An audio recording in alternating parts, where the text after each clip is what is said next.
Hey guys, how's it going? Sean from Canadian Brew Channel, and today I've got a little toy that I'm going to hook up to the bottom of my conical fermenter here to help me to harvest yeast out of it.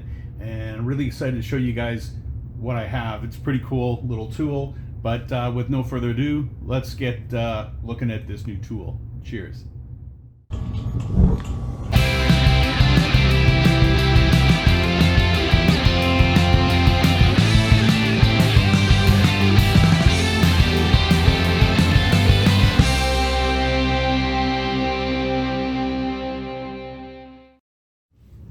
Hey guys, how's it going? Sean from the Canadian Brew Channel here. I know it's been a while since I did a video, but I finally got my stuff together and I want to put this video out.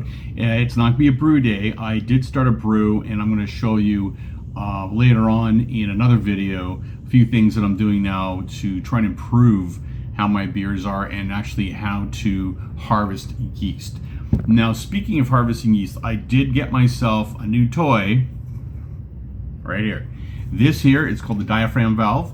It is very useful for when you want to slowly open up your valve to allow flow of beer or sediment or things like that, because a diaphragm valve, and I think I'll try and get a video while I'm talking over top of this to show you what the diaphragm valve looks like, but basically there's a diaphragm that moves in and out as you turn this, and it allows for a flat surface to open and close so you can really have the valve tight, closed, and slowly open. And so when I use my conical fermenter, I'm able to allow only a little bit of the trub at first to come out and then my yeast. The reason I want to do that is I want to collect my yeast this time, and I want it fairly clean without any of the trub in it. The trub, of course, is everything that falls out of suspension, like proteins and bits of hops that you may have put in your beer that you want to kind of get out of there. So you just want the yeast itself. Now, I have a dump valve at the bottom of my conical fermenter, and when I open that up, it's a butterfly valve. So it basically, even if you open up a little bit, it'll just shoot out not just the yeast and the trub, it'll also shoot out some of the beer. You don't get a nice even flow out. So I have this nice diaphragm valve here now that I bought, and it's going to be really fun to use, and I will show you the video of me collecting some of my yeast. What I also had to do is, this valve is actually 1.5 inches, and my butterfly valve at the bottom of my fermenter is 2. So I went and got this here. This is a 2-inch to 1.5, so it's just basically a reducer. And then all you have to do is, this is a uniform valve that can go in either way, but you would clamp this on to the butterfly valve, this onto here, using a tri-clamp with a gasket, and that will marry it to the bottom of the tank. I then have this little tube here that also goes on with an 1.5-inch tri-clamp, and this I have used it as a blow-off tube sometimes, but this I can clamp on there so I can have a tube to go into a container so I can slowly collect the yeast. I am going to videotape that when I do that. Right now I do have a 12-gallon batch. It'll probably end up being a 10-gallon batch that's in my fermenter right now, and I'll show you as I said, as I harvest the yeast and that. But I did want to just do a quick video on this new fun little tool that I just picked up, which I think is pretty cool. Diaphragm valve.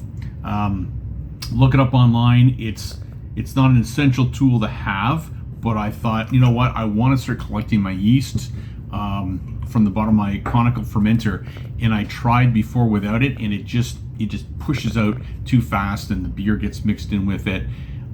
That's one reason I bought it. The other reason is I started reading online about things that you get, like different flavors in your beers you're trying to stop from having or happening.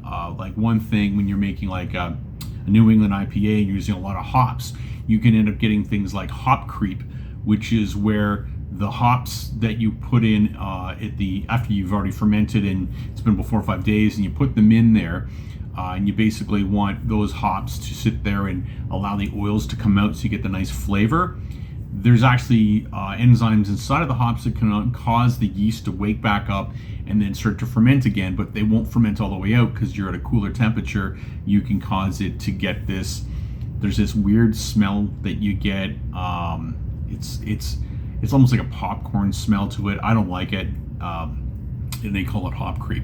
So by dumping some of that yeast out and harvesting it so you can use it later on, you can do that first before you add your hops. So I can bring that down and get most of the yeast out, close it off. It's all sealed, so I don't have to worry about, you know, anything getting in there and infecting my beer. Then I can add my hops.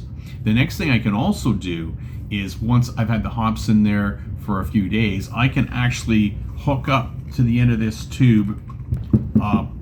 I've got a smaller tube than this that I can connect CO2 to, and I can blow CO2 up through the bottom of the cone of my fermenter, causing it to move the hops around some more, and it stirs it up. And they do this in professional breweries, and the reason they do it is to get more bang for your buck out of how many hops you put into your beer, because hops are pretty much the most expensive thing you're going to put in your beer.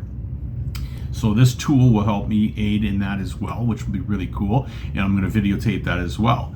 But that's basically what this tool is for. It's just one of those extra tools. When you get into brewing, there's so many different things that you want to buy. It's like little toys in a way, but they're all tools as well.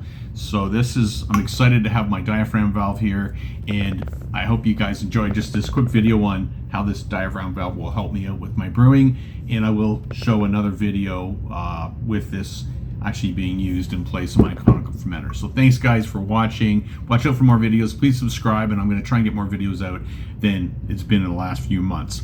Thanks for watching, guys. Cheers.